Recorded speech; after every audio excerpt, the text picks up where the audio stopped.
Hello and welcome to day one of the Qualifier weekend. I'm Paul Cheon, and by doing well in this event, I can potentially qualify for the Arena Championship. So that's pretty exciting because I haven't played a professional high-level type event in a very long time, and we got this qualification because we finished in the top, 100 or top something Mythic. So this gave me a free invite to this. So this is going to be sealed deck. We need to get to 7 wins before we hit 3 losses, and hopefully we can open something nice. But unlike the Arena Open from last time, this one is, this one you only get one shot, right? If you open a bad sealed and you do poorly, that's it. Let's use our Qualifier weekend token here and see where things go. Now, before we crack this beautiful collection of packs, I did want to say if you've enjoyed the content and wanted to support the channel in another way, I did launch a Patreon channel. The link to the Patreon is in the description below. Shout out to all the current patrons. Thank you so much for your support as it allows me to continue making this content. All right, let's open the packs and come on, sick rares, sick rares. Well, that was a fun sealed deck, folks. I'm gonna just turn this stream off now and we can just move on about our day. This is highly unfortunate. We have Step Between Worlds, doesn't do anything. Lila's blue-red, Geared doesn't do much. Tai Joaquin is fine. I mean, I suppose I have a cool Magda and Reanimate, so hopefully maybe a red-black deck is available, but man, this is pretty disappointing.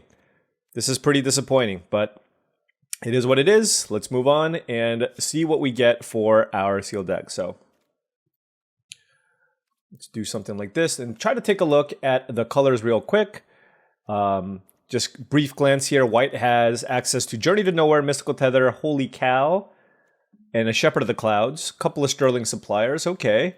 It looks okay. It looks all right. We have a couple of removal spells in Shepherd of the Clouds, so at the very least, I will be looking at that as a potential splash. Frontier Seeker is also fine if you end up with a bunch of mounts.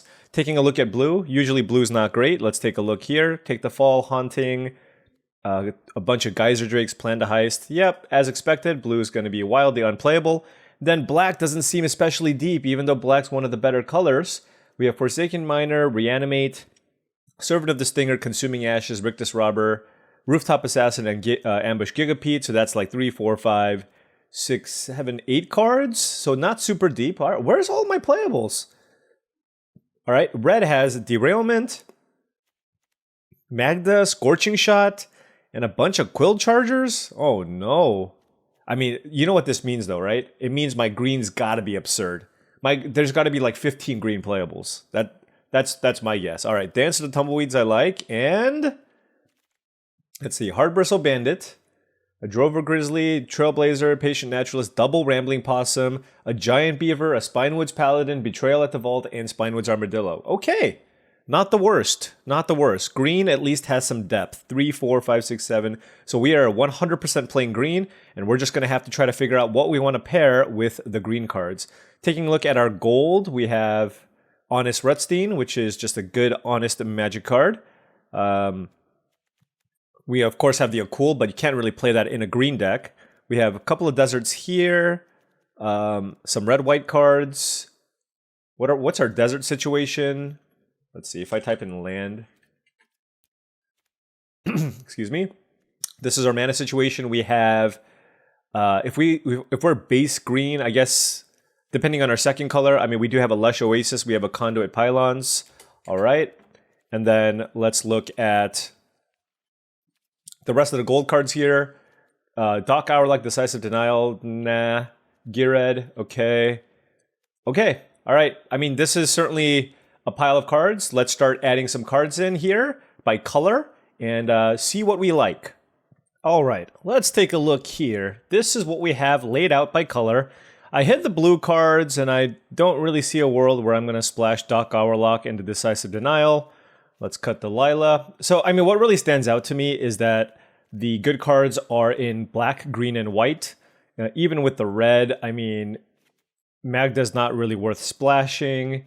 Like, if I splashed red, it would be for, I guess, an Explosive Derailment. So it really just comes down to, I mean, we're 100% going to be green.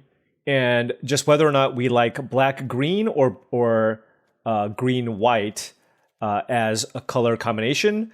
Notably that if we do go green-black, we still have the option to splash white for Mystical Tether and Journey to Nowhere, and also the Shepherd of the Clouds. I do think these are powerful enough to splash.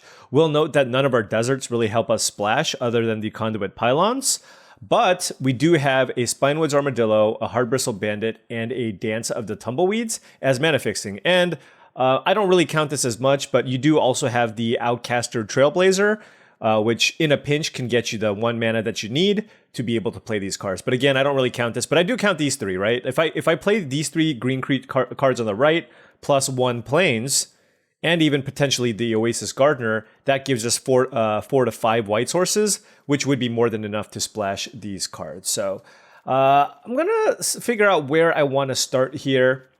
The issue with green-white is that as far as the black cards go, I don't really have anything that I would splash for black because Consuming Ashes is very unsplashable. The only card that I would consider splashing would be the Honest Rutstein, which is just a very, very good card. Alternatively, if I go green-white, I could splash red for maybe the Explosive Derailment, a Gired, which only really makes... It's only good with the Dance of the Tumbleweed, so it's not even that great of a splash. And then perhaps Ride Down. Even Tai Joaquin is not particularly good on the splash. It's good because it's a 2-mana 2/3, and then we have the Eartha Joe. So I'm going to look at the green-black deck here to start splashing the white and just kind of see what that looks like. Okay, so this is what a black-green splash white deck would look like, and honestly, it doesn't look that bad. I mean, we have more than enough playables here. I can cut the Sterling Hound, the Overzealous Muscle, Raven of Fell Omens, full steam ahead. And what does this give us? 4, 5, 6, 7, 8 spells. This gives us access to 4 removal spells, right? If you count the Betrayal at the Vault. And then we have a couple of tricks here, and then this is our curve. And I don't mind any of these creatures. We have an okay curve here. I suppose Forsaken Miner is not necessarily at its best in this type of deck because we're not super aggressive. We could also perhaps shave the Oasis Gardener here just because we have lots of 3s, and I kind of like all the other creatures. So something along these lines. Could also play 16 lands here because we do have Spinewoods Armadillo and Hardbristle Bandit. Really wish we had a way... Oh, no, we do. We have a way to get back a creature here. So something along these lines, right? I mean, we still need to make a couple of cuts. Can probably cut like a Skullduggery and maybe a Forsaken Miner. And I think this would be kind of what the deck looks like. I could also maybe play a Forsaken Miner over the Voracious Varmint. I always like one copy of the Varmint to be able to kill opposing tethers because people are going to be splashing cards like that. But something along these lines looks pretty fine. We have some decent 2s. Outcaster Trailblazer is pretty nice here. We have, what, 1, 2, 3, 4, 5, 6 creatures that get... Oh, and the Dance of the Tumbleweeds. So 7 ways to turn on the Outcaster Trailblazer, which, again, also helps us lightly with the white splash here, too, which is pretty nice. I think we can get away with playing a Plains and the Conduit Pylons and all the other ways to fetch, and that should be good enough. And, oh, man, turn 2... discard Spinewoods Armadillo, turn 3 Reanimate. I kind of want to live that dream. That sounds really exciting. So I think this is extremely likely for... This is a very... Like, I feel like this is likely going to be the deck that we play, but let us, just for the purposes of being very thorough, lay out the green-white deck. Okay, so this is what a green-white deck would look like. Certainly not playing the Pariah. This is assuming we could consider splashing the red here. We do have a red-white desert, but these aren't the most powerful things to splash. Like I said, there's only 2 token makers. Oh no, there's 3. There's Eartha Joe, Bridled Bighorn, and Dance of the Tumbleweeds, right? But Outlaw Medic isn't especially good in white-green. Yeah, this just doesn't look that exciting to me. Like, let's say we just play green-white splashing the Honest Rutstein. Again, Shepherd of the Clouds is nice, but all these other creatures are pretty mediocre, right? Frontier Seeker's okay, but we don't even have a million mounts here for the Steer Clear, so this, I mean, I have what, 1, 2, I guess I have 4 mounts, so it's okay. Yeah, I mean, I'm just looking at this right now, and this just seems significantly worse, so yeah, let's go back to the black-green deck, and I'll lay it out with the mana base, and then we'll get to work. Okay, once again, through the power of editing magic, here we are. Let's go ahead and cut these artifacts again. I actually, yeah, I think I prefer the Voracious Varmints over the Forsaken Miner here. So let's kind of go with that configuration that we discussed earlier. Cutting the Overzealous Muscle. And why do we have so many? Oh, there's 4 lands here, that's why.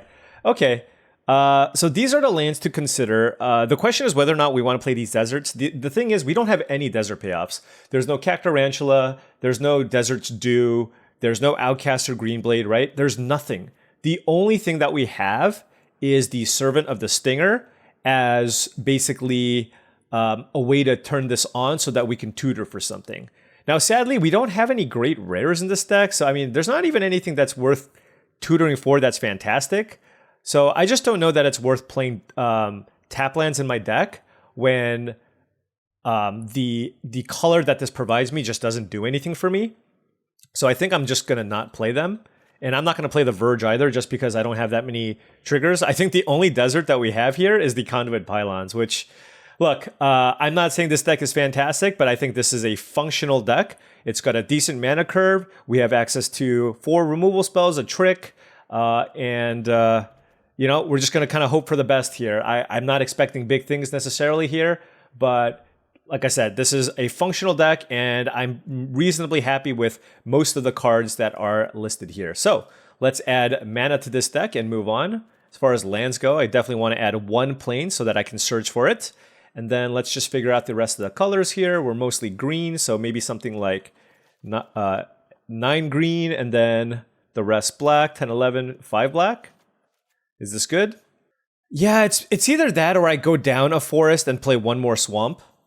All right, let's see. Like, these are the black cards, and we have a few double black cards, so 5 does feel a little bit low. But we have like double the green cards relative to our black cards. And our green, like I said, the Armadillo. The thing is though, like, I don't always want to rely on Armadillo as a way to fetch lands, right? It's an option, but I don't always want to lean on it necessarily if I'm really light on black. So maybe it's 6/8, and the Pylons can be a green source. It just delays some of my other cards. So let's try something like this, and let's battle. Let's battle. That was a relatively quick build just because my pool wasn't the strongest, but let's hope we just draw well. Let's hope we draw well. Okay.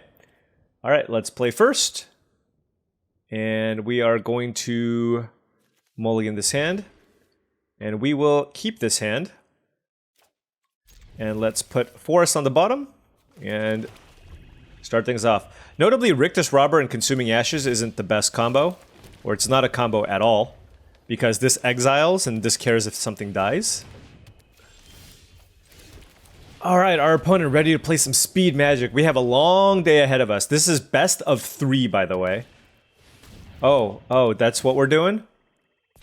Okay, cool.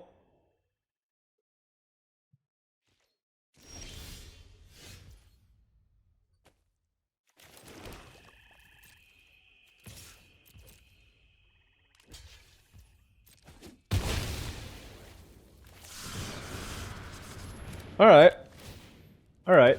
I see how it is.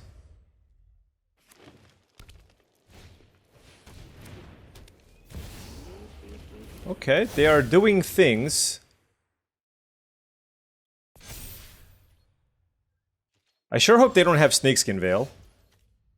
Wow, they have Unlicensed Hearse and I drew Reanimate. That's kind of ridiculous. I mean, the alternative was to just kill this Tumblewag when I could. But I just didn't want to do that. Alright, let's just do it. You don't have it. That's right. That's right. Betrayal at the Vault does seem pretty good here. But that means I just don't have like a great play for a while. So that's interesting. What happens when this hits me? I get to cast something? Oh, I don't have anything here.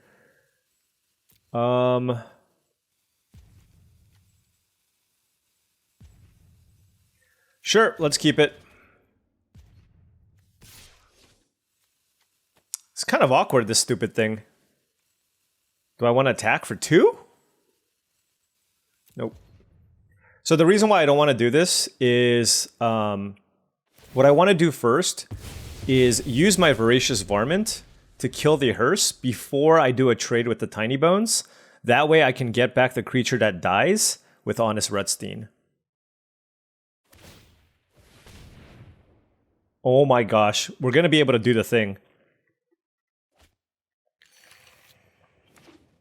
I think. We're going to be able to reanimate their Spinewoods Armadillo.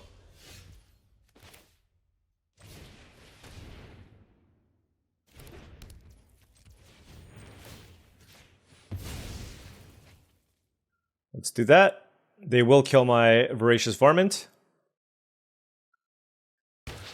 Wait, let me just make sure. I'm gonna do it, right?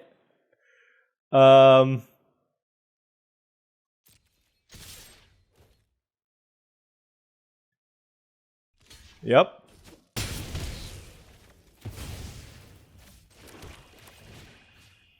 I'll be taking that. Please and thank you. Come on, it's like Vintage Cube. Let's go. Oh man, that was great. Let's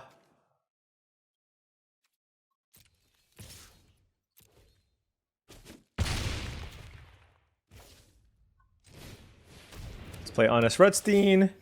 Get back the Rictus Robber. All right, now we have lots of green sources, right? So if we just draw a forest into Betrayal at the Vault seems very, very nice. Ooh, Tiny Bones. All right, forest off the top would be amazing. All right, that was not amazing.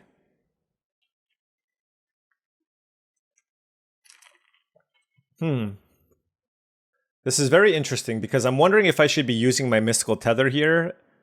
Am I keeping the Spinewoods Armadillo back? Like, there's just a bunch of different options here. The issue is, if I draw a forest, then I can just play Betrayal at the Vault, which is just amazing. So maybe I'm just supposed to be patient with this. All right, let's just plot this then.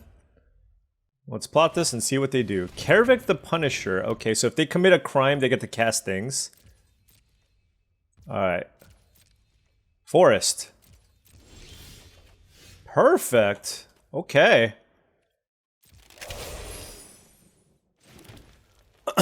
The question is, what do I want to kill? I think I want to... Well, I'm definitely killing Tiny Bones, but the question is, do I want to kill Cactarantula? Or do I want to kill Kervik? I think it's just Cactarantula.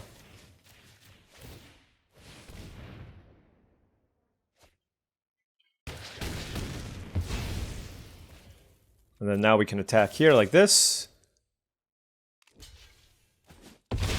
And then we can play Rictus Robber. Okay, well this is going very smoothly here. We have a gigantic board. We have a Mystical Tether as well to kill another big creature if possible.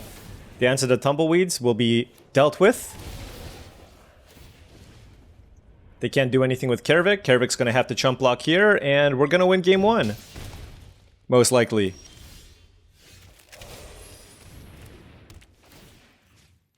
Alright, there we go. Well, I'm happy we played the Voracious Varmints, let's just put it that way. And our opponent is playing a Sultai deck, we didn't see anything too special, but it just kind of looked very similar to what we have. I will say though, Reanimate plus Spinewoods Armadillo on my opponent's Spinewoods Armadillo, that was awesome. I feel like I'm kind of playing all of my playables, but I'll take a look here again. I don't see anything here that I think I would really want. Yeah, like I said, I'm literally playing all my playables, so let's give this another shot. It worked for us previously, so hopefully it works again. Alrighty, up a game against our opponent. Oof. I have 3 lands on the draw. I'm gonna kind of keep. I don't think my opponent has the fastest deck, so I'm gonna hope that works. And then of course they play a 1-drop here in the Tiny Bones, but nothing to cast out of my graveyard just yet. And we are not drawing anything relevant here. We drew 2 lands off the top here after our opponent's turn 1 Tiny Bones. No forest from the opponent, and they passed, so this is actually very good for us. I'm actually kind of scared to play the Varmint. Because if they kill the Varmint, then they can play it? Huh. Right, especially with 3 mana up. So I'm actually going to wait. And what I'm going to do is... I'm going to play the Varmint, and I can cast Fake Your Own Death. Or I can just play Rooftop Assassin to try to ambush the Tiny Bones.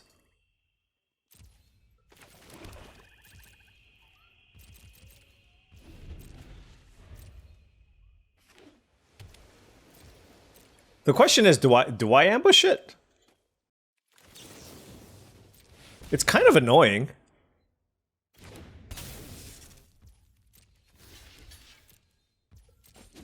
Now, they might get this back. For sure. Like a Mourner's Journey would be really annoying. Oh, Mourner's Surprise? Yeah. Alright. Like, I'm unreasonably scared of that card. Well, now that I have 2 creatures, it's not too bad. It'll just end up eating one of my creatures. Like, it's pretty unlikely that they have 2 removal spells here. So. Alright, they found their green source, and we got some magic we can play here. I don't think they're going to attack us. And now we have our land. I'm going to just attack with my Vigilance creature for now. Happy enough with this trade if they offer it, and we will pass. I can play Ambush Gigapede now. They're just not doing anything with their mana right now, so that's the only thing. Alright, Rambling Possum.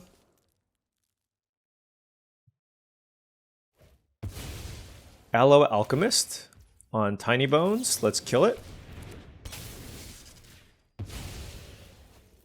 Okay. Oh, I can bounce the Ambush Gigapede. I can bounce the Ambush Gigapede with the Rambling Possum. Is that worth? I think so.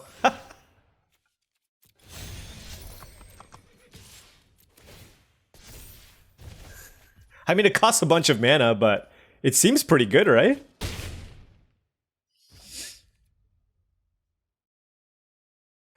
Six mana, kill a mercenary.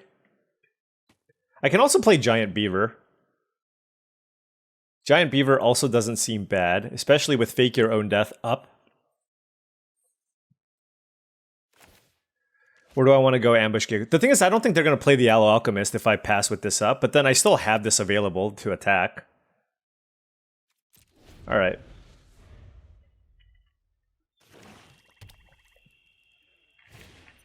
Look, no matter what, I'm going to get something here, right? So it's not even that bad. Alright, milled 2 lands for us. Thank you, opponent.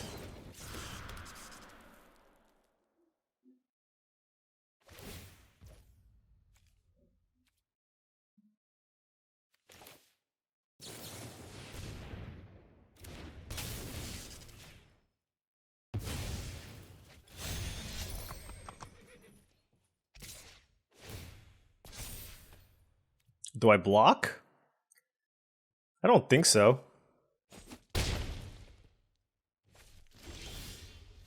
The answer to Tumbleweeds is amazing.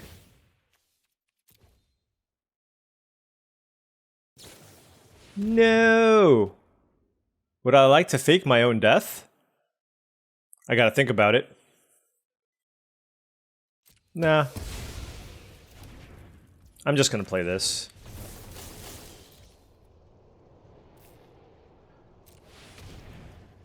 Do I want to get Plains or Conduit Pylons? I think I just get Conduit Pylons. I have enough mana at this point.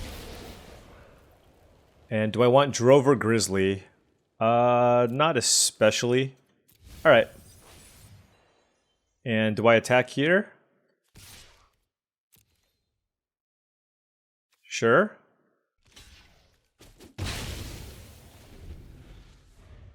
I just like the fact that killing that 2/2 lifelinker, of course they draw Unlicensed Hearse. I can kill it though. I just like the fact that I can now attack with the Ambush Gigapede and it's not too bad.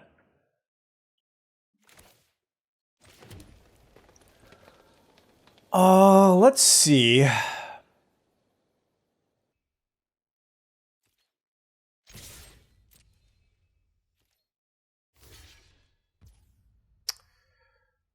Huh.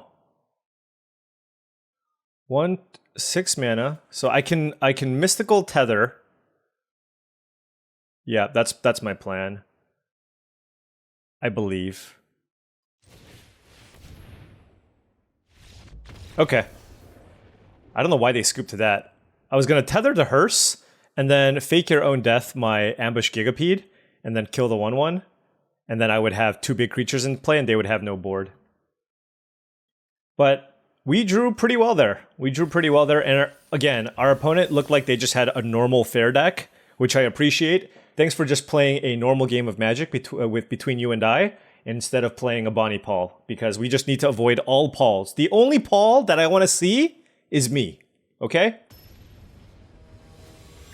1-0. Many more matches to go. All right, opponent on the play here. I'll keep it. Would love a green source here. We have just any green source, because I have Outcaster, Trailblazer, and Spinewoods Armadillo. Oh man, I kept 3 swamps on the draw, and I was just kind of hoping this gets there for us. We have a Rooftop Assassin. I have, what, 8 forests, 6 swamps, and a Conduit Pylons. Even Conduit Pylons would be good here. And we drew Spinewoods Armadillo, Shepherd of the Clouds, and Betrayal at the Vault. Yep.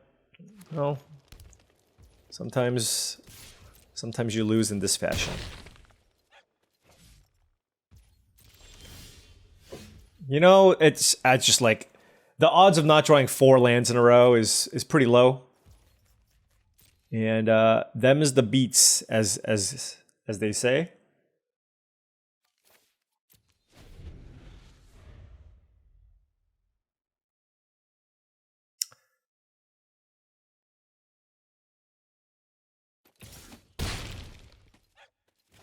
This does make me wonder if I should be playing... I mean, look at this. I have the green things. Like, should I be playing 1 more green source? Now remember, Conduit Pylons is technically green source number 9. And 9 is about what you want for your main color. Obviously, it's delayed. But, like, yeah, I have no interest in continuing to play this. That was just like a silly, frustrating game. Let's keep going. The thing is... My thought was, even if I just draw any land, I can still play that Rooftop Assassin. It's not great, right? But the fact that I can go Rooftop Assassin, maybe hit them for 2, or perhaps even use Fake Your Own Death to trade with something and then get a treasure. Like, there was just enough there where I thought it was worth keeping, but of course we didn't quite get there. Gonna keep this. Can't cast anything out of my hand, but I do have forests and swamps. Just drew Rambling Possum, which is something we can play. We just need a land here for Consuming Ashes, or any way to get a Plains here to play my white removal spells. Our opponent choosing to be very aggressive here with a turn 2 Aloe Alchemist. I might just choose to block here. Like, anytime your opponents do something like this, it's just like, it's a little scary. So I think I will. Oh. Outcaster Greenblade. Alright, they've got a nice one. They do have a nice one. Would love to draw land here for Consuming Ashes. Don't have to use it just yet on the Greenblade, as we don't know how big this thing's going to be. There's an Honest Rutstein. That's interesting. Huh. I guess I'll lead with the Possum here, because then I can go Honest Rutstein the Rambling Possum, and then saddle it up, and then play it again.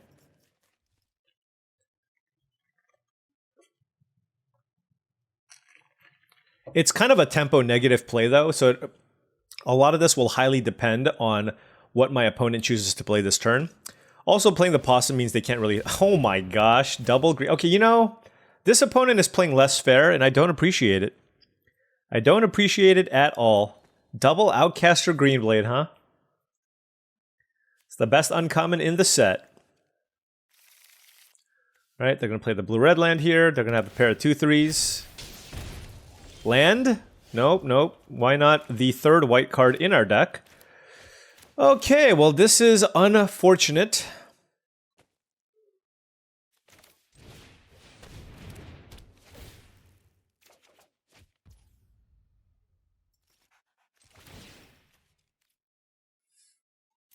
I actually don't think I bounced the Rutstein this turn. I just think it's too big of a cost. I'm just attacking. I think I want the Honest Rutstein in play to have the cost reduction effect in play for my other draws. So we're going to keep it in play for now. It's a lot of damage here that's coming in from the Outcaster Greenblades. They just have all the premium green uncommons. I mean, we played some, but I wouldn't classify Rambling Possum as a premium green uncommon. I think it's a fine green uncommon. Whereas this thing is ridiculous, and the Aloe Alchemist is obviously fantastic. Yeah. Great, just desert, just a great desert deck from the opponent, which we can't do much about. And yeah, we are in some trouble. Their 3-drop is a 3/4 that got them a land. Mine is a 3/3. Still unable to find some lands here.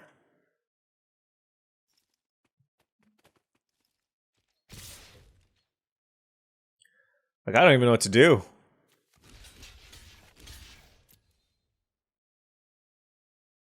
Guess we'll try to kill a green blade here.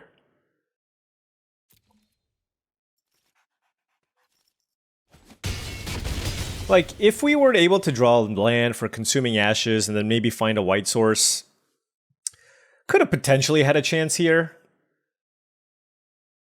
But as is. Like, I know that my mana isn't perfect, but I just feel like, given the relatively low power level of our deck, I felt like this is just kind of something that we had to do. Try to get a little bit fortunate with our mana draws. Remember, it's Plains, Conduit Pylons, Hard Bristle Bandit, Dance of the Tumbleweeds, and Spinewoods Armadillo. So that is 5 white sources. And then the Outcaster Trailblazer, so 5.5.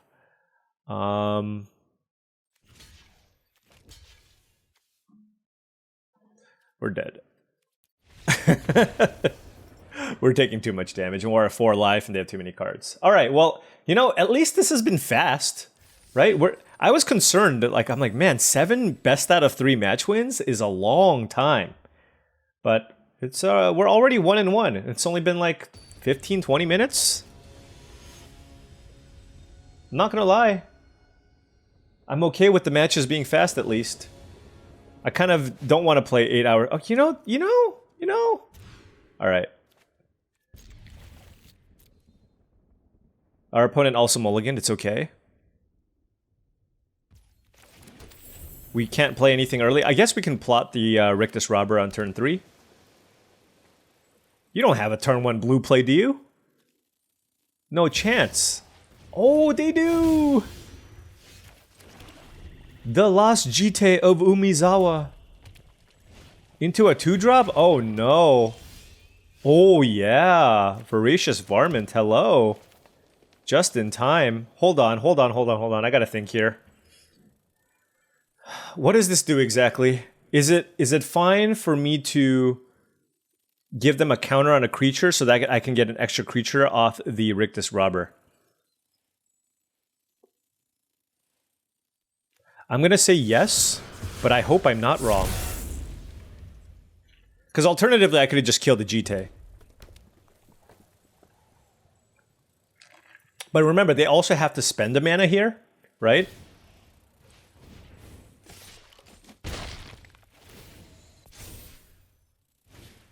Dead-Eye Duelist? Okay. Yeah. No, I think this was worth.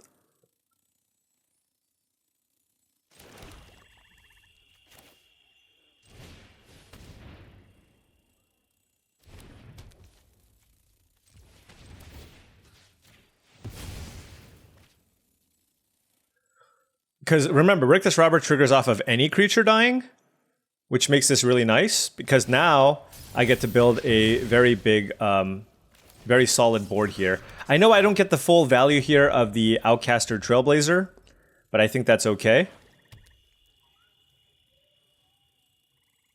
Just to ensure that I have a decent board. But I could have gone full greed, I guess, and go like Trailblazer into Varmint, but then that would make me take like another hit from the Jite. Like, I don't know. I just don't know if that was necessarily worth, but Obviously, drawing a card off the robber is also really nice.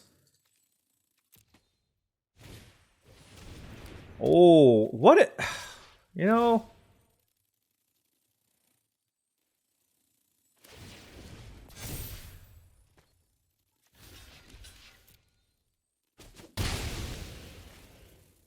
This Blood Hustler is kind of scary, I will admit. Okay. What is the best way to do this? Do this rather.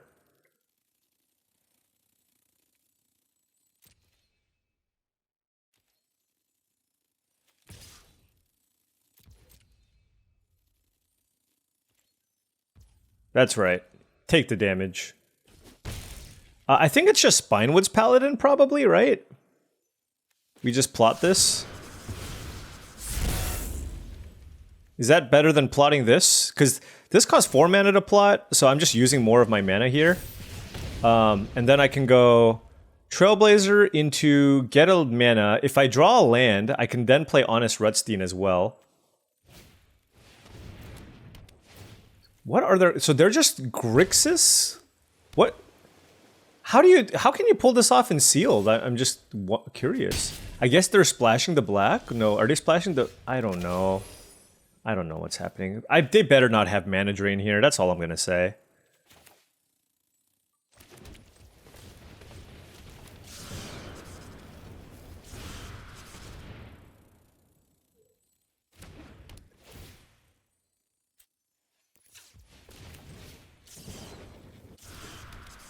All right. Oh, I should have named white. Oh, you silly little Cheon.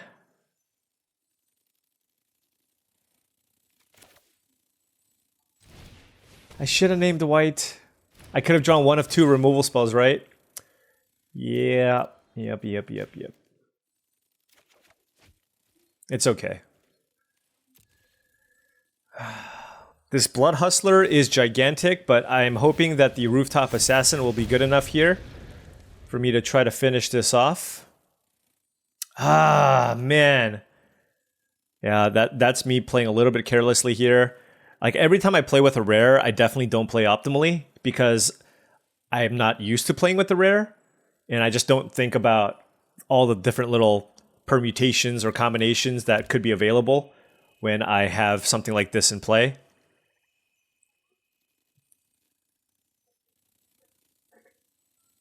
All right, what you got for me?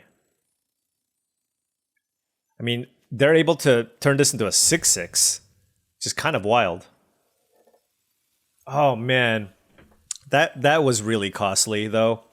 I mean, make that mistake now. Hopefully, it doesn't cost us. It very well might.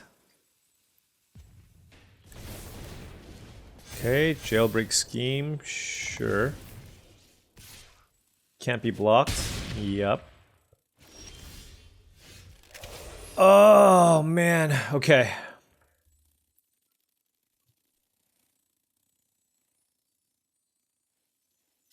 I don't think I attack with this because they're just gonna block with the Vault Plunderer. That's a 6/6. Certainly attack with these.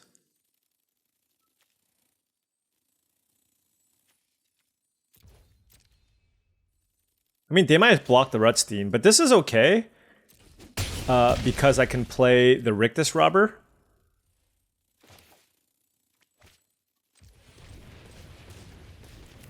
I could draw planes here. Hopefully I draw planes.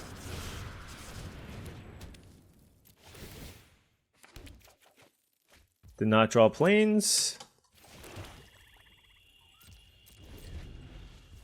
Please don't die to Blood Hustler. Okay. Okay. We can definitely kill this if they... Oh! Well, we have this Rooftop Assassin as well.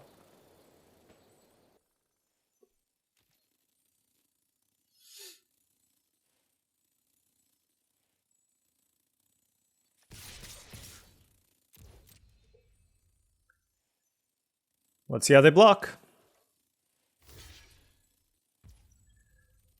That is basically the perfect block for us. I don't even have to use Betrayal at the Vault.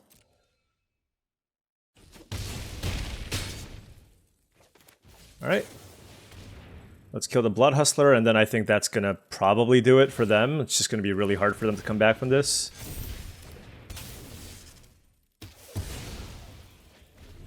Like, our board is superior, and we have Betrayal at the Vault. Alright. So they have Oasis Gardener and the Jite. Man, these Voracious Varmints are looking amazing. Skullduggery is a mild consideration because they have the Blood Hustler, but I think I'm still going to just choose not to do anything about that and run it this way. But adding white mana if I can cast all my other things. Okay. On the opponent again. We had a really good draw that one time. Yeah, I'm certainly keeping this. 2 forests with the Spinewoods Armadillo here to get us the... Oh, now we drew the Swamp, so I guess we're just going to go fetch a white source here. I think I'm just going to get basic planes. I don't really need to Surveil right now. And I'm definitely interested in not having to spend extra mana to cast my white removal spells if I do draw my white cards. So let's just get the planes. And then I could just Honest Rutstein it back, but actually I'm just going to play the Possum for now. Doesn't get Desert to do or Thunder Salvoed.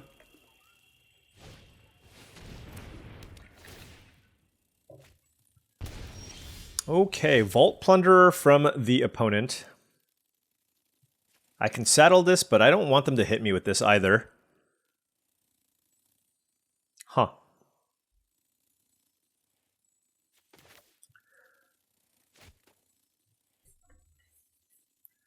I mean, getting one counter isn't bad. I do kind of want to go... I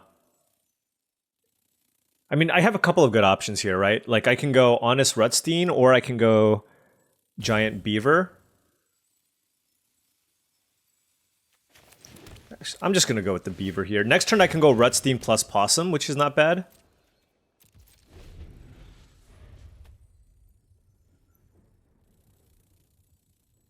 Yeah, I think I like that.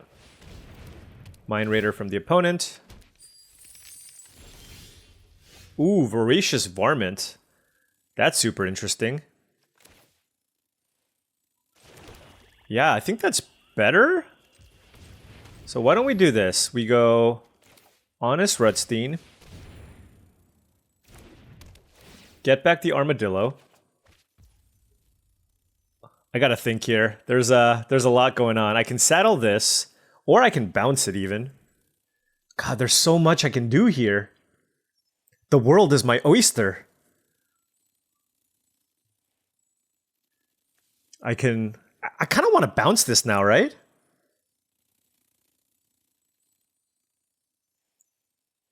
Like, that seems better than getting a counter.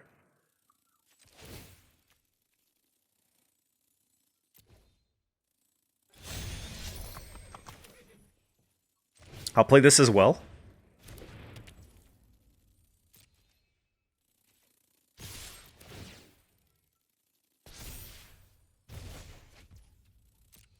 Maximum value. Maximum value. Yeah, I'm happy with this. Oh, is this a Skullduggery? Oh, minimum value. Okay, that was really good. Well, at least we bounced the Honest Rutstein and we can get it back. Wow, that... It always throws me off, because, you know, it's just like Mind Raider, Vault Plunderer, take the fall. Like, well, what happened? I mean, sometimes you have rough seals, and that's kind of what you gotta do. They can equip the Mind Raider, and they can trample over for some damage here. Next turn, I can also just play Ambush Gigapede, which is just fantastic in this spot. I can play Armadillo. I have a lot of good options here. I can even just go Honest Rutstein, play Beaver, and just add to the board, and then bounce the Rutstein if I want. I should probably try to develop my board instead of trying to get maximum value here with the Rutstein. Maybe that was better. I'm a sucker for value though, although the only person who got valued is me. I mean, the thing is, like, how if I just cast Armadillo next turn, like, how do they deal with that, right? Just ward 3, 7/7. That seems amazing. So that should be what I do.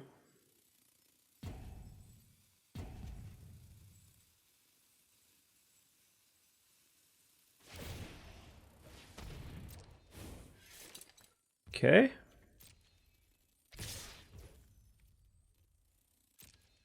I don't know why they didn't equip the Mind Raider, because it has trample.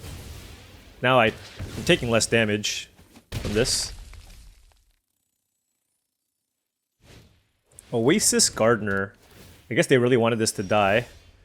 I mean, this is kind of interesting too, just because, like, maybe I want to kill the Oasis Gardener here.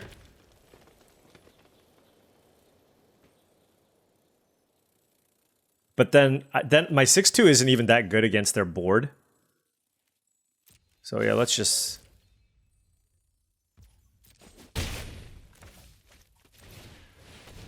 I just feel like it's going to be really hard to deal with this Armadillo. It's got ward 3, it's a 7/7. And then I can blow them out with the Ambush Gigapede potentially next turn.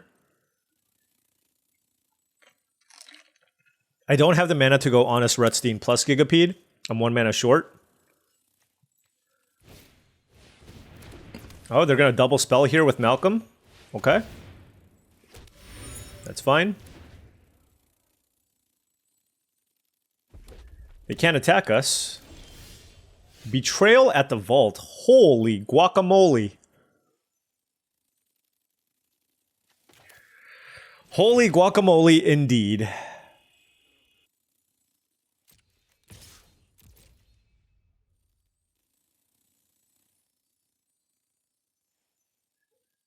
This is just a lot of damage. It's just straight up a 2-turn clock.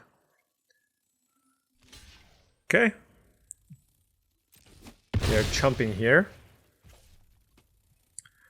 Kind of interesting options now. I can either Betrayal at the Vault here just to kill 2 things, or just try to add as much as I can to the board.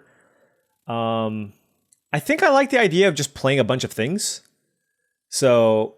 for example, if I get the beaver, that's quite nice. Right? So why don't we do that?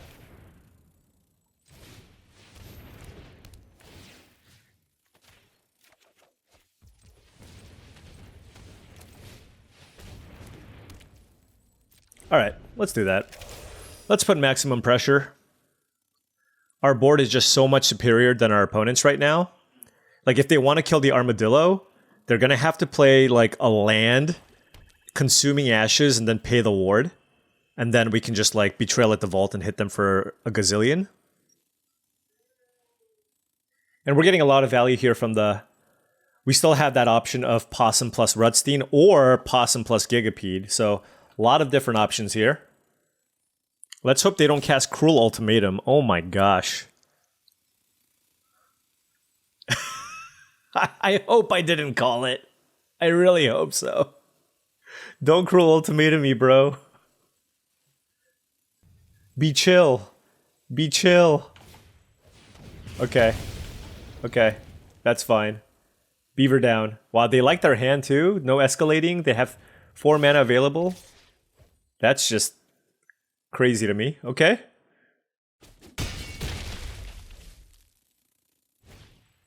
Satoru? Dead-Eye Duelist. Okay. 10, 13. God, I don't quite have enough damage here. I don't quite have enough damage.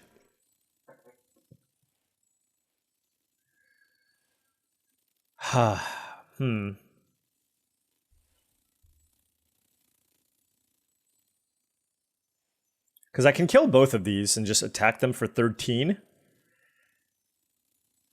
I can Rambling Possum. I can also Rambling Possum and Gigapede, which is pretty good. 10, 13. That gets in for 14, so it kind of forces the block. I kind of want to keep a creature back, though. All right, let's just attack. Okay, they do that, and...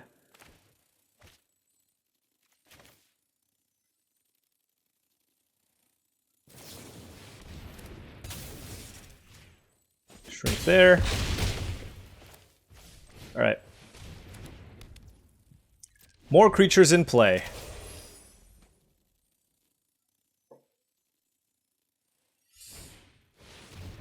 That's not going to get it done. I mean, it's good.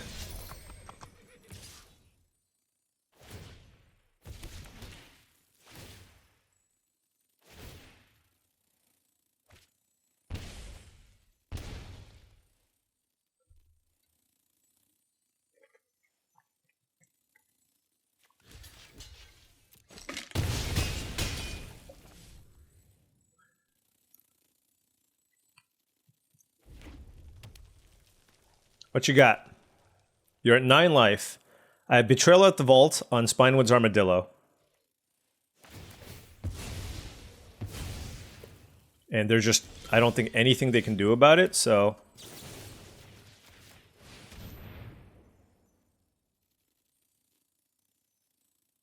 Alright. There we have it. 2 and 1. Still got a long road ahead of us, but at least things have been fairly smooth here. Either we get super beat down or we've been dishing out the super beatdowns. All right, round 4. Play first, certainly keep this hand. We have the Armadillo here to help us get the white source for Shepherd of the Clouds. Oh, and Honest Rutstein to get it back. Love it.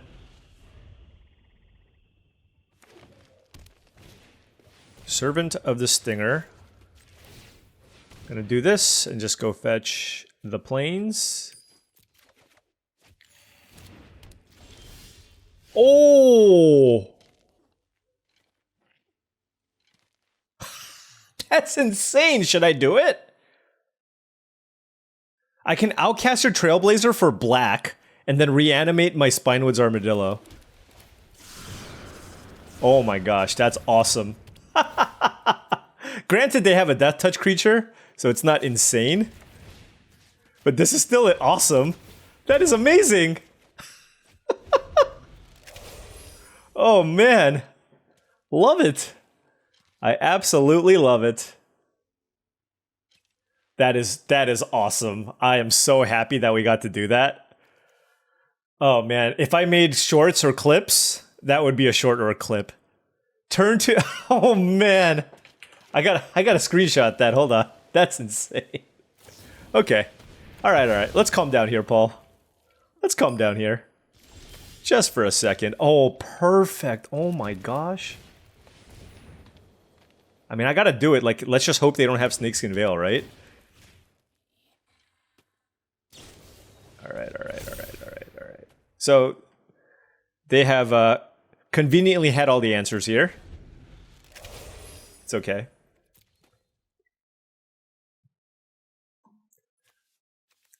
Kill my 4-2 into the other... Okay. And then now you can play Desert? Oh, man. Fair enough. Fair enough.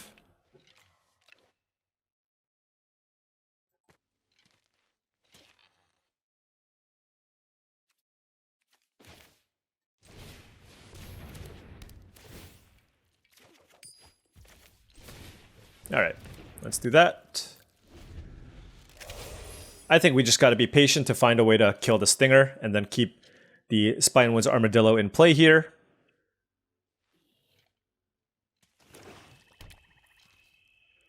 Looks like they have a fantastic base to a nice Sultai deck. Okay, Free Strider Lookout. Man, they got all the goodies. I mean, is it worth it trading this for this? I just don't know that it is. You know what I mean? But just like, what else am I doing with my life? Maybe it is. Let's go.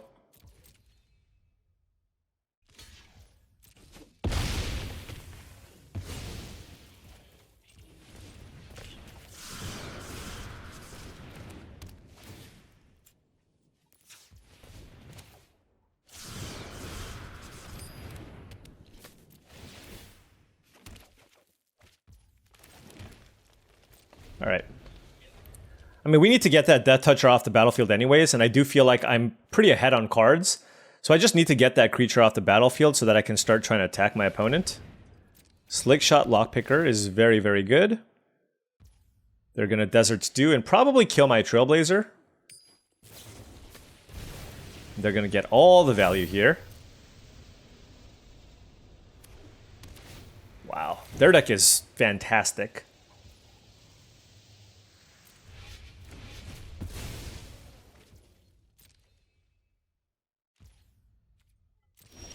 All right, so what is it that I want to do? Definitely want to get back. Definitely want to get back my Trailblazer. Although, no, maybe that doesn't matter. Maybe I get back Honest Rutstein here.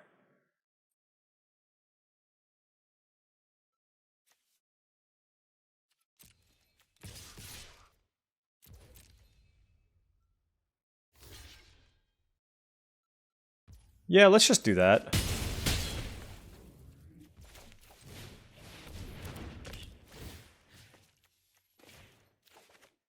Just grind them out, right? Just grind them out with infinite value. I mean, they're valuing us too, so. What is this? You know, I'm here to just like, I'm here to just play like a nice, legitimate, reasonable, fair game of Magic, and then you just had to go and do that. Why? Why, dude? Unreal. Unreal.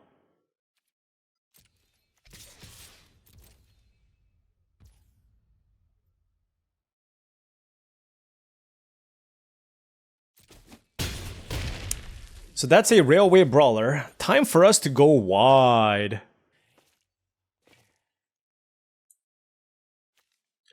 So I play this, get back the Trailblazer, play the Trailblazer, and then do nothing with my mana. I can also just get the 7/7. I can also play Drover Grizzly.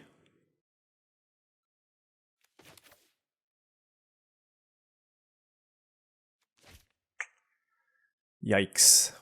I mean, they're at 8 life. Does this have reach? Why does it have reach? Alright.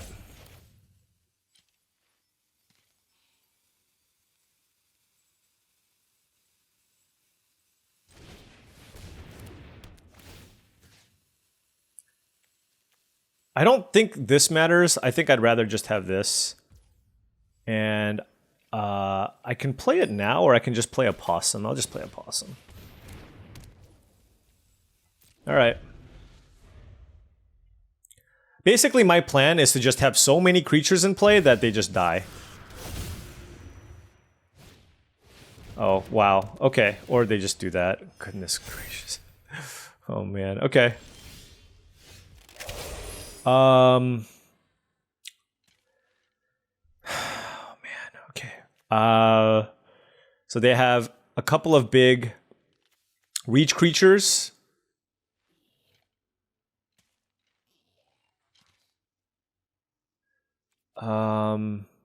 Okay, let's play the Outcaster Trailblazer. This one will add green. Let's play Drover Grizzly. Let's do that. Let's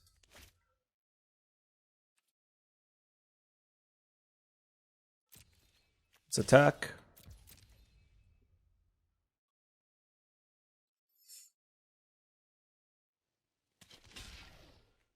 Okay. Let's do this. Comes in, draw a card. And... oh, wait. For some reason, I thought this got back my 7/7. That was a mistake. Whoops. It's okay. I mean, keeping that alive isn't the worst anyways.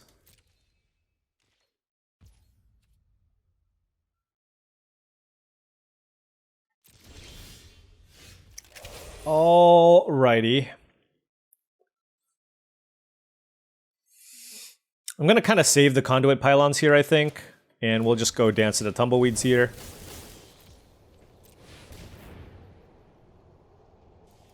Get a swamp. Draw a card. All right. Do we have a lethal attack?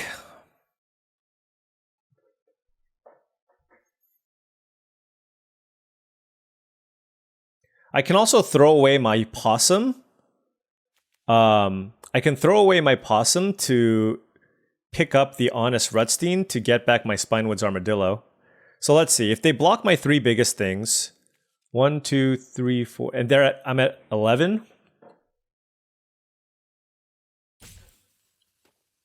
Maybe I should wait till I get the Elemental in play.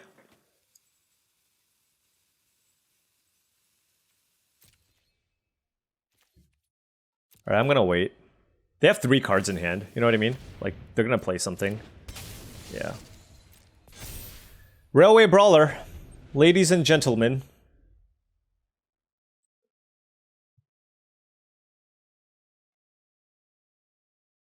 I mean, we've gotten a lot of value off of our cards, but, you know, +7, +7 in stats is pretty hard to deal with. They get to gain a bunch of life too, so it's super difficult here. It's honestly that Snakeskin Veil. Like, we could have tried to close this game out quickly, but the Snakeskin Veil got us really, really good. All right, so let's play the Conduit Pylons. Certainly keeping that.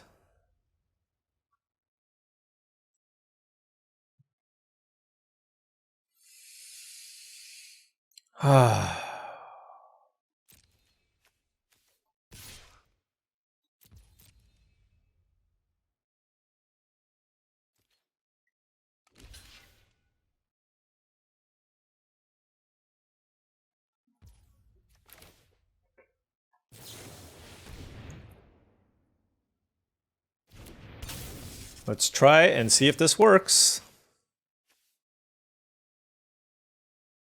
It's not going to work. All right. Well, you know, at least our Shepherd doesn't die. And we get to still just add to the board here. And we're drawing a bunch of cards here. This Outcaster Trailblazer is being amazing for us.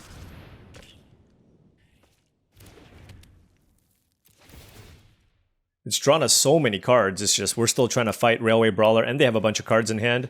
We do have some number of removal, so I'm hoping that that's going to be enough to get it done here. Another... Oh, nice. Okay. See, I mean, they just played 2 4/4 Flying Lifelinkers. Like, what am I supposed to do? You know what I mean? All right, so I might need to bounce the Rutstein here and throw away the Possum. If I bounce the Rutstein, then I can get Shepherd. And the Shepherd gets back the Possum. Something along those lines. Oh my gosh. Yeah, and they're hitting me for 8 in the air. What a silly card. Oh well.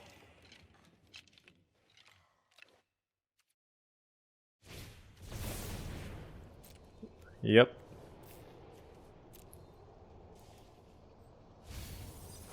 So they get 2/4 life Death Touchers, I guess.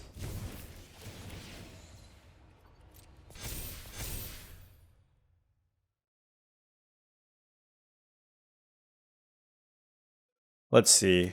11, 19, 23, 27, 30, 33, 35, 35 plus 4, 39, 41, 4, 8, 17, 22, 26. I was just counting how much trample damage I have versus what they have available here. Let me just double check here, okay?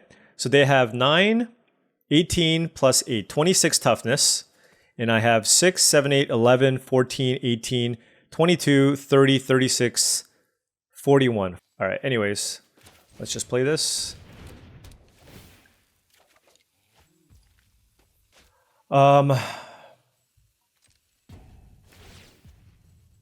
Oh my gosh, this is brutal. Let's give everything trample. I don't even know if this is lethal, but...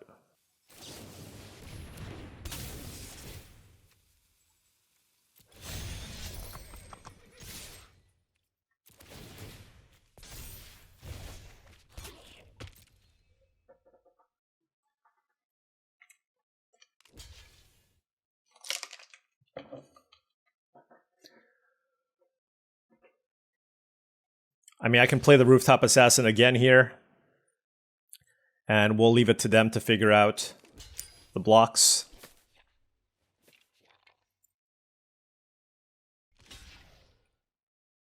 Presumably I kill everything here. Or else they die. And then I still have a blocker here for some of their other creatures. 4, 5, 6. Do they have, if they have another Take the Fall, I guess. I doubt you would be splashing double Take the Fall in your green-black base deck. But who knows?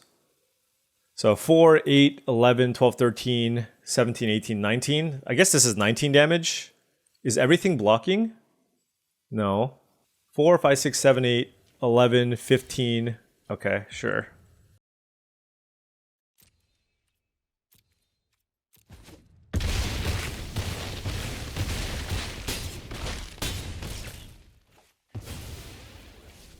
All right, does this trample? Okay.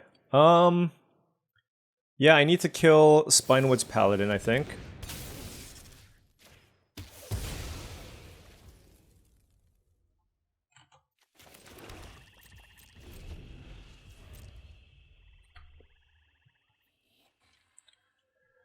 Or else I die. And we just hope they don't have any other big creatures, okay? Yeah, I mean, that was like my last-ditch attempt at just trying to get in for a ton of damage here. I could have done something weird like kill the Journey to Nowhere and then get it back with the Shepherd of the Clouds. Did I have the mana to do that? Oh, did I mess that up? This was a long, complicated game, and I feel like there's probably a couple of tiny things I could have done. But fighting through a Railway Brawler is obviously very difficult. Okay. Well, do we... I mean, look, they block 2 things. They block 5 things, and they gain 8 life.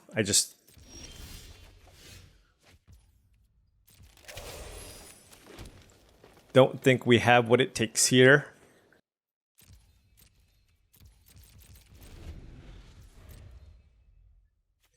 I mean, they just have a couple of Baneslayer Angels in play. And a Railway Brawler. You know what I mean? Like, how am I supposed to beat that?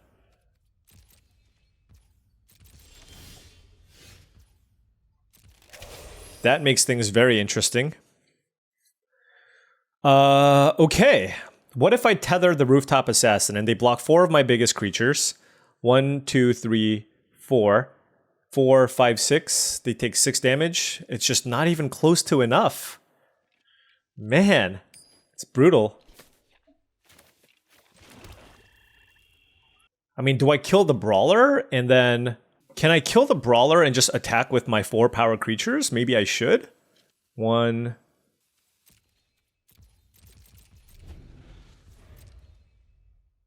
Let's see what they do. Super tight game here. Skullduggery. Okay.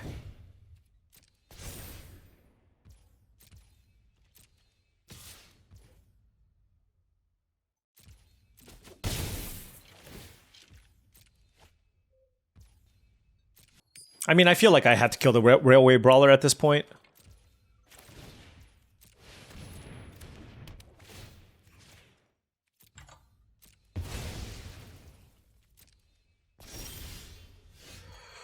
Oh, does Patient Naturalist do anything? Not especially.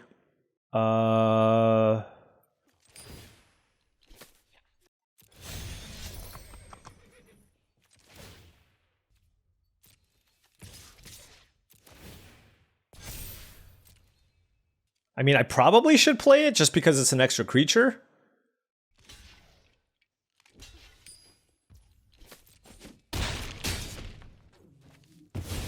They're at 11? Okay. Wow. We hit all spells. That's unfortunate.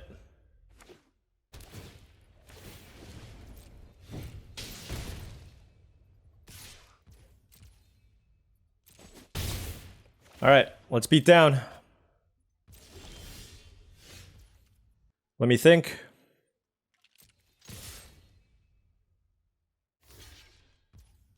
Oh my gosh. Oh my gosh. What a game. Oh. God, you know what happens though, right? Like after a game like that, our opponent's just gonna roll me. They're just gonna roll me because they have a better deck. Oh my gosh, how do we win that game?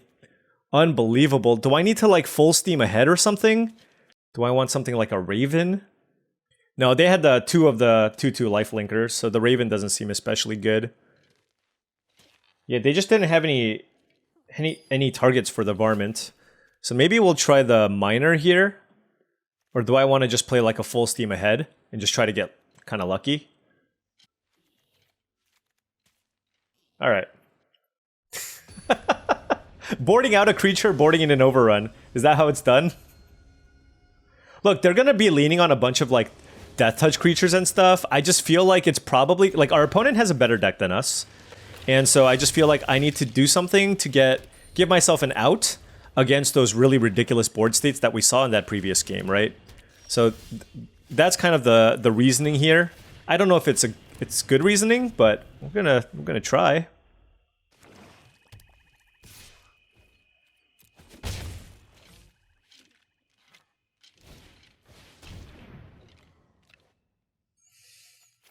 Wow, Heartless Pillage, huh?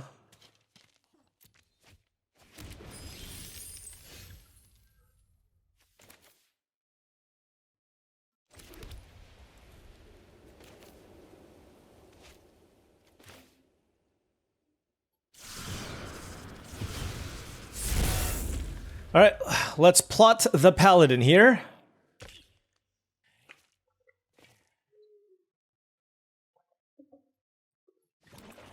In before they plot Railway Brawler. Definitely a possibility here. Well, I have to be mindful of my time, too. That last game, I definitely played slow. I'm not going to lie to you. I definitely played slow. So I'll pick up the pace for this one.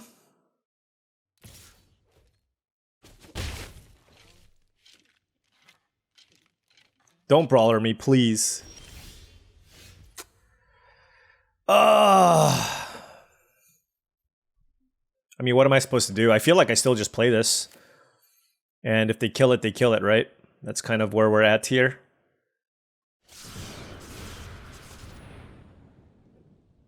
Are you kidding me? Phantom Interference? Where the hell did that come from? Alright.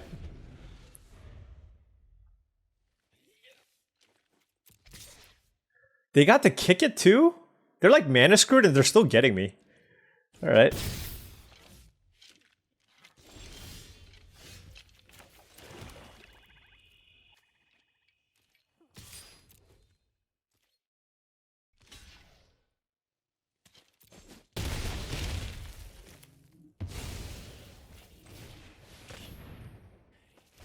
Here comes a 2/2. Nope. Okay. I just want to push the aggression here. Like, I don't know if I'm going to draw a land here for the Gigapede, which is why I'm kind of doing this. But them passing with this up is a little bit concerning. But got to do what I got to do, right?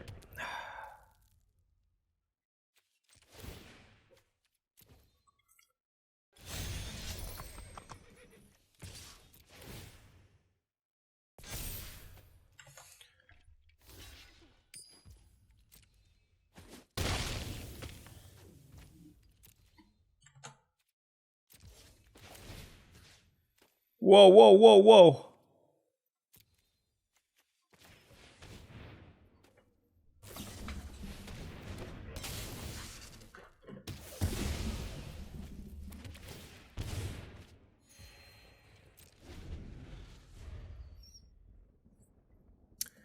I feel like they're just going to get us on value here, unfortunately, but did what I can here, right? If I draw a land, I can play the Gigapede. It's just, that Heartless Pillage was phenomenal in this matchup. It's probably actually just a really good card in Sealed, but it kind of messed with my mana, and yeah, it really got me good. I do want to set up Ambush Gigapede plus the Possum if I can, but we'll see what they do. They're still at 20. God, such a beating.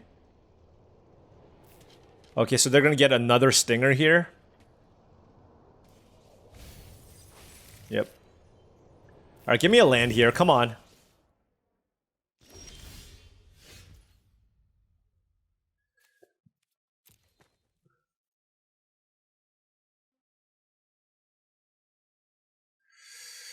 Ay, ay, ay.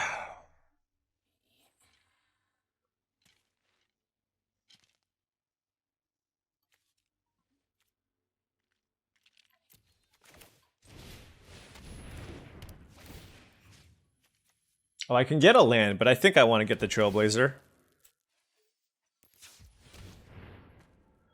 The question now is, like, am I still okay with this trade here? Right? Where I'm trying to get value, right? Because bouncing the Shepherd, if I bounce the Shepherd, if this blocks, and I bounce my Shepherd, I can replay it, draw a card, and get my Possum back.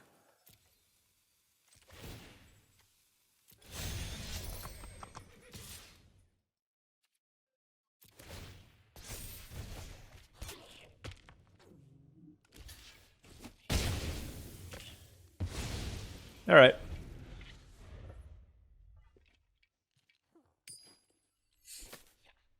The old Possum Shepherd of the Clouds combo.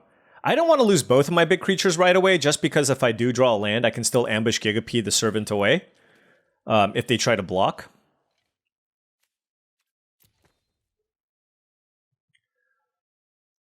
Our opponent's got so many tricks up their sleeves. Tricksy, tricksy.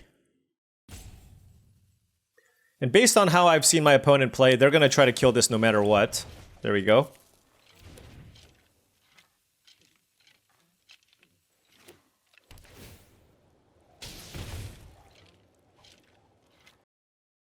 They might want to attack with the Servant of the Stinger, and if they do, I probably should block. Just because I don't want them to get the Brawler. Yeah. Like, if they attack, I have to block.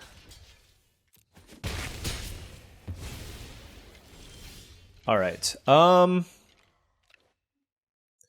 2, 3, 1. So this costs 2 mana. 1, 2, 3, 4. So I don't quite have the mana to do what I want. I'm just going to do this now.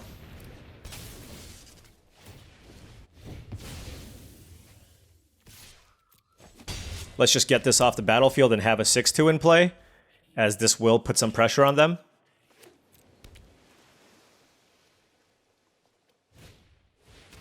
Slickshot Lockpicker into Heartless Pillage. Oh my god. Unbelievable.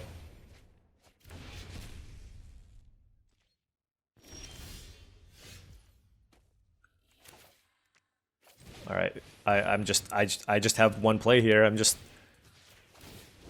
they're gonna Snakeskin Veil me here. Yeah, of course.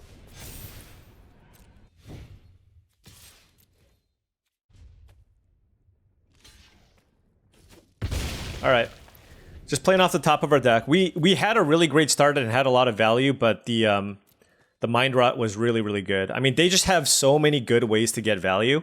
Just a really well-constructed sealed deck. It looks like they're mostly blue. I know, they're just straight Sultai. But it's just like, we had a plan there, right? It's like Outcaster Trailblazer plus Shepherd of the Clouds, get a bunch of value. But yeah, Mind Rot is just too good in that spot. The 2 mana... You know what's also probably pretty good? Oh, they have Reanimate as well. Is the what else is probably pretty good is Skullduggery against the Death Touchers. Maybe that's something to consider. But the thing is, like, if that forces me to be the one using my spell first, and then like they can have Snakeskin Veil or something, right?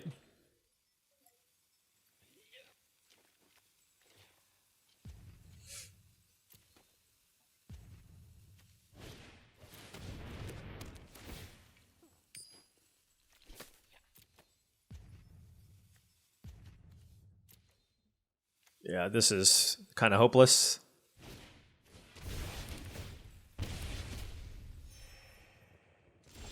All right.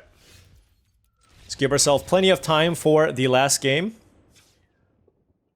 On the play here, like I said, I mean, I almost want to cut both. They just don't do anything. It might be better, like I said, no, like I said, this also isn't very good. Is it just like a random 5/4 that becomes indestructible?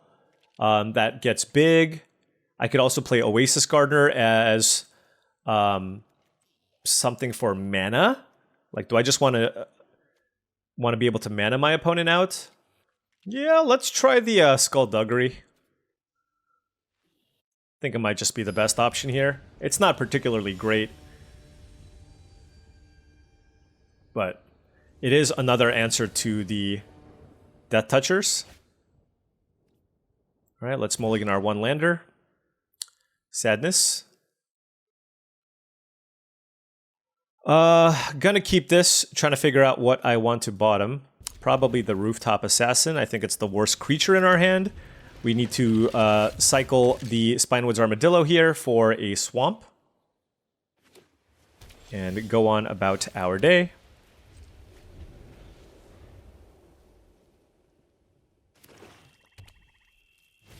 Yeah, our opponent definitely just has a much more powerful deck, for sure. So it's just going to make this matchup very, very hard for us to win. Oh, 3-drop was excellent here. Rambling Possum. So, I mean, we have a nice... You know, we have some nice beefy creatures now. We have the Possum into... the Beaver. Oh, Tyrant Scorn? Desert Stew? Okay, I mean... It's fine. Let's play the Beaver. At least with this hand, I don't really have to think. It's just I'm playing my creatures, and hopefully you just can't deal with everything. If you have all the answers, so be it. So be it, as it were. They even have Snakeskin Veil up. Gonna play this because next turn I can go Beaver plus Journey to Nowhere.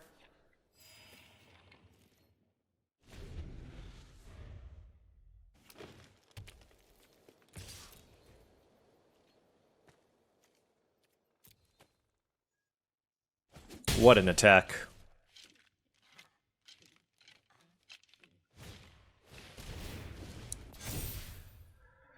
Yep. Okay.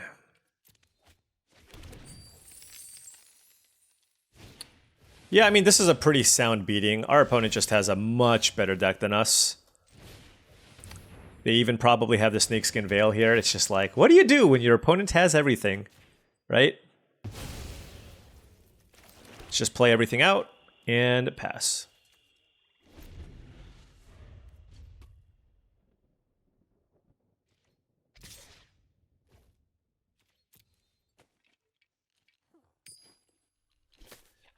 So they could have like a removal spell here to maybe deal with my Spinewoods Paladin.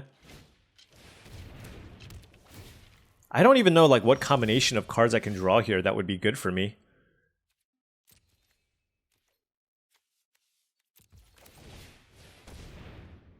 I mean, I could have held the Drover Grizzly for the Outcaster Trailblazer, I guess.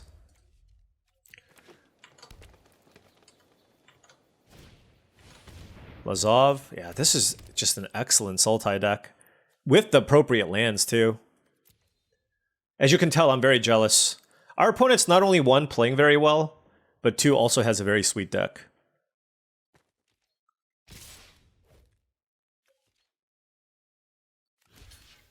Alright, I know they have a trick, but like, just gonna kind of make them use it on my Drover Grizzly here. And then we can... They probably have Take the Fall. Yeah. I suppose I could have double blocked if it was exactly Take the Fall. The problem is if it's Skullduggery, it's horrible if we double block.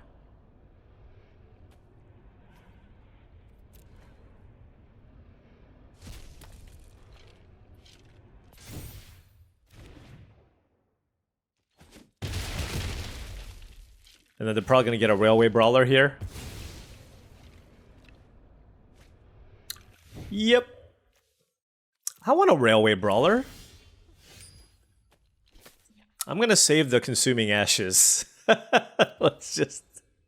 I have a feeling I'm gonna have to use this on something big. Just something tells me I'm gonna have to use this on something big.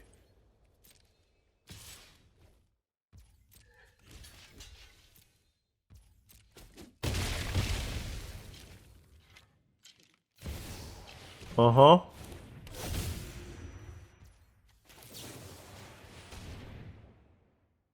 Uh-huh. Uh-huh. Uh-huh. Yep. Yep. Okay. Okay. It's Hey, remember what I said? We need to try. We need to dodge good bombs and good decks. Oh well, it is what it is. I think we did the best that we could, and we just ended up losing. I'm still proud of myself for winning that first game. Didn't think we were going to be able to beat a board like that, and we had to make like a pretty ridiculous attack to get us into a pretty good position there. So, 2-2. Let's see how long this lasts. All right, play first. Keep. Outcaster Trailblazer, Rooftop Assassin, Spinewoods Armadillo. I wonder if I'm supposed to be land cycling this. I'm gonna assume yes. The question is, do I want a plains or do I want the let's just get the plains. I don't want my life to be filled with regret. No point plotting this right now just because I don't have a 4-power creature to play.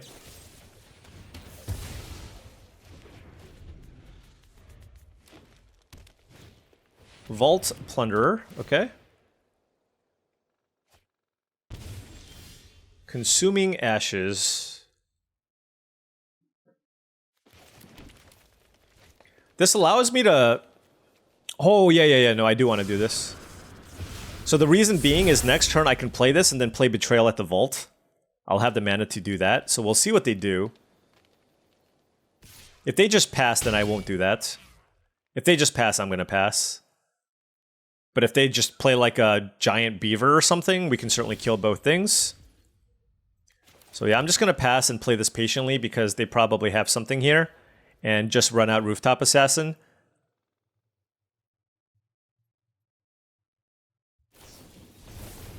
Okay, it was just a Smuggler Surprise.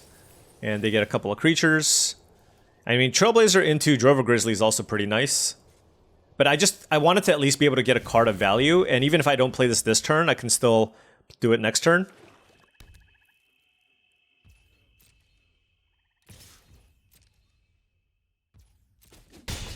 So they got a land and a Desperate Bloodseeker.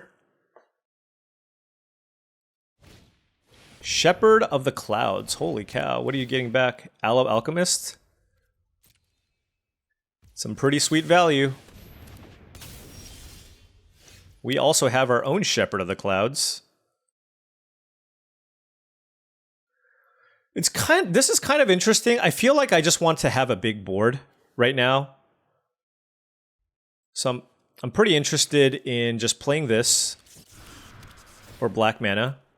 And while the coast is clear, just kill those. Yeah. I like this. They need to redevelop their board. We have Shepherd of the Clouds to get back the Outcaster Trailblazer here, which I might be interested in. And we still have Consuming Ashes. Do need a black source, though. All right, so they have Journey to Nowhere. We do have double Voracious Varmint. So we can eventually get back our Outcaster. Although I think I'm probably just going to play Shepherd of the Clouds to get back this Rambling Possum.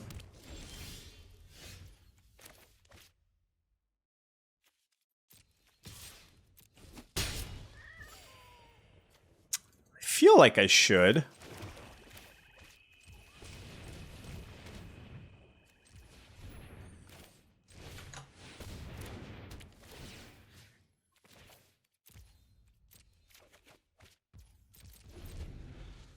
Man, we could have drawn so many cards off this Trailblazer. Ridiculous. They might plot the Aloe Alchemist just to gain a bunch of life. That is a Hollow Marauder. Okay.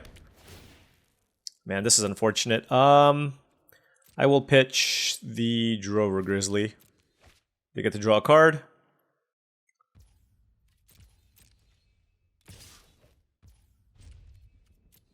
Alright, let's go ahead and kill this Hollow Marauder and just...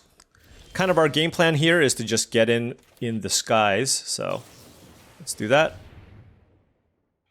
Does everybody have Snakeskin Veil? That's my question. Apparently.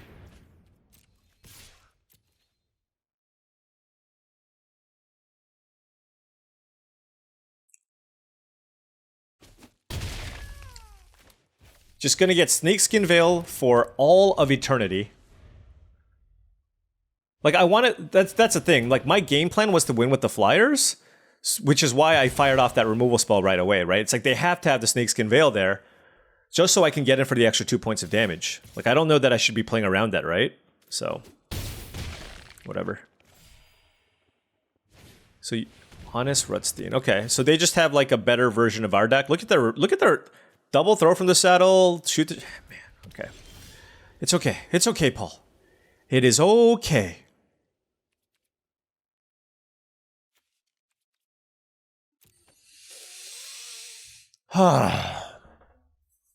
So getting back the Outcaster Trailblazer here is not very good.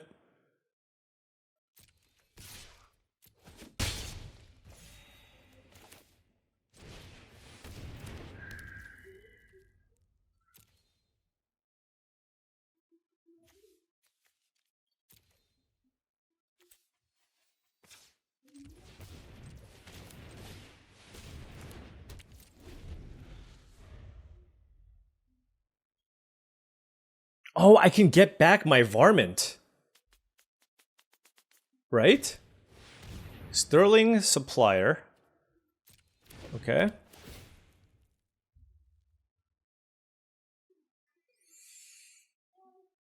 I can get back my Varmint.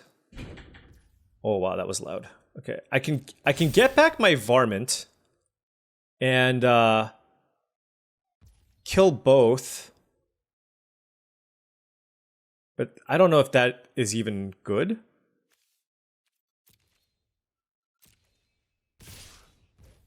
What on earth? Okay.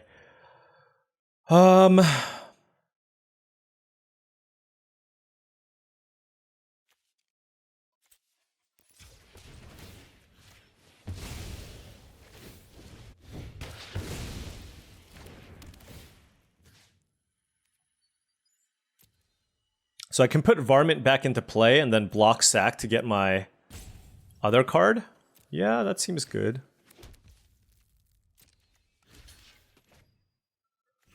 Block here. Block here. Actually, I can... Hold on. I can do some bounce shenanigans, right? Maybe I should possum my Shepherd?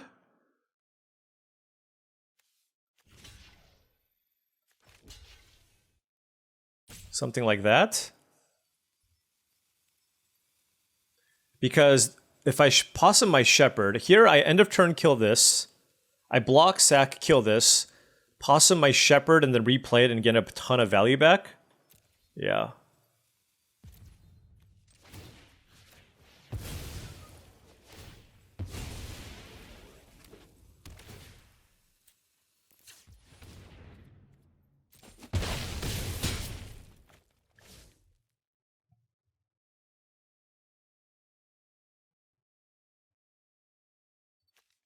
I can get back the Drover Grizzly to draw more cards. I mean, I'm kind of on the draw a bunch of cards plan, right? Oh, never mind. Damn it. Why is their deck so good? I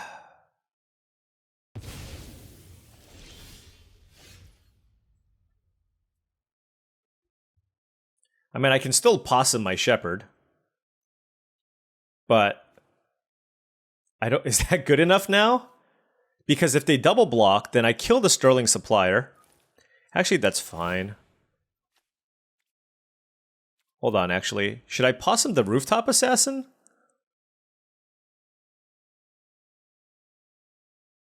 I mean, trading with Sterling Supplier is also not terrible, but I think I kind of want to get back Shepherd of the Shepherd of the Clouds. All right.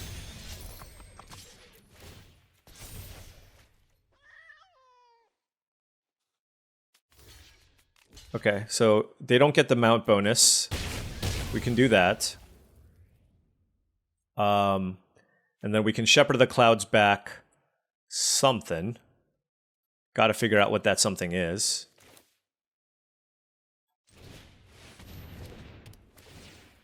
Think it's probably going to be Trailblazer. Just gives us the best shot here. All right.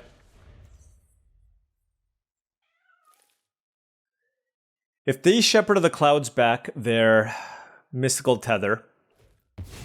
What is this? Oh, Aloe Alchemist? Oh, are we just dead? We might just be dead. I might not have actually mathed this properly. No, we're not. We're not dead. We're not dead. We just do this. I mean, we're pretty close to dead. Okay, we're pretty darn dead. We're getting out uncommoned. Oh, man. Sealed deck is brutal. I'm just gonna say. Sealed deck is brutal.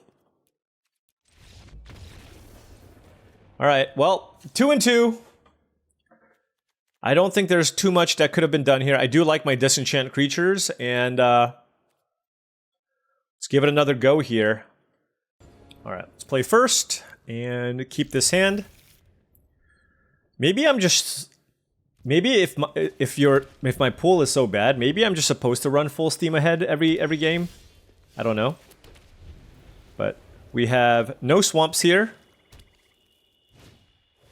Opponent with the turn 2 Aloe Alchemists, and I guess I'll play the Possum.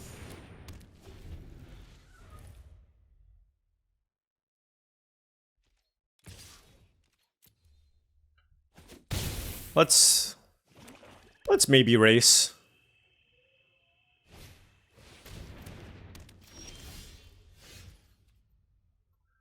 Free Shredder Commando, and we missed the land drop, so that is life, I suppose.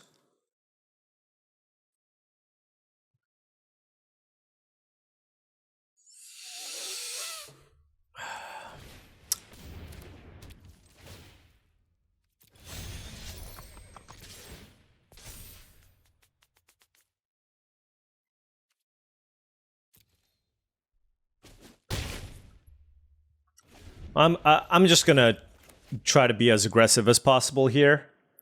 Would really like to draw a swamp.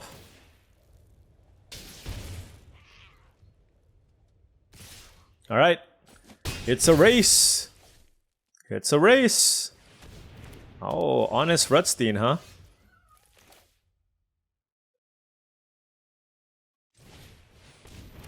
This is gonna make something cheaper, so.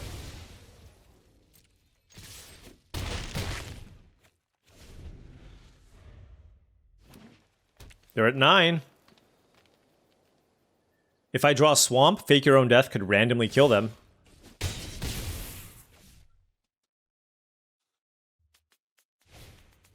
Shepherd of the Clouds.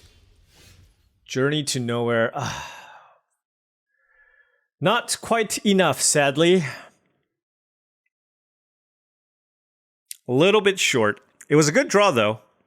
I guess we're just going to have to play defensively. I was just hoping, right? So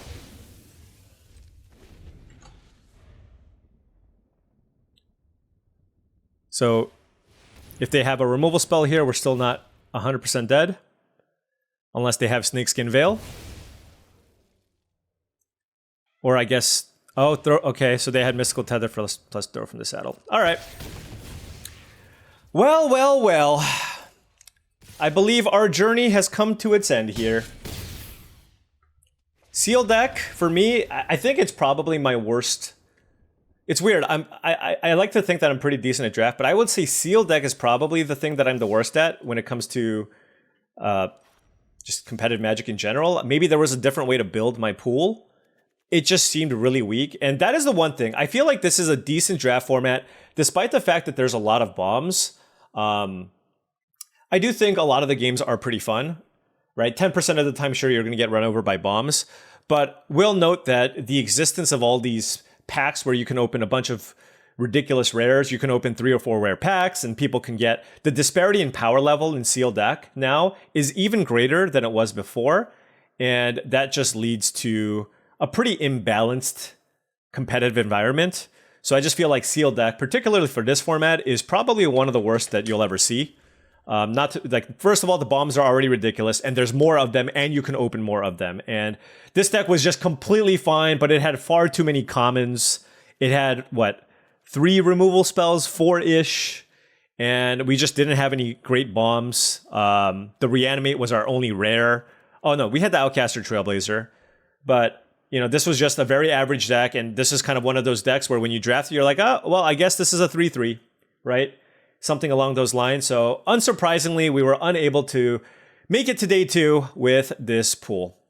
It is what it is, but gave it my best shot. So the dream to qualify for the Arena Championship ends here, and maybe we can get there in the next go around. But 2 and 3 finish here. The journey is over for us. Anyways, thank you so much for watching. I really do appreciate it. Feel free to hit the like and subscribe button for more daily videos just like this. If you've enjoyed the content and wanted to support the channel in another way, I do have a Patreon channel. The link to the Patreon is in the description below. Shout out to all the current patrons. Thank you so much for your support, and thank you for watching this sealed deck with me, watching me in agony getting railway brawled and beaten down by better cards, and unfortunately unable to make it to day 2. But we'll be back at it with draft tomorrow, and hopefully we can pick up some trophies. But until then, I'll catch you next time.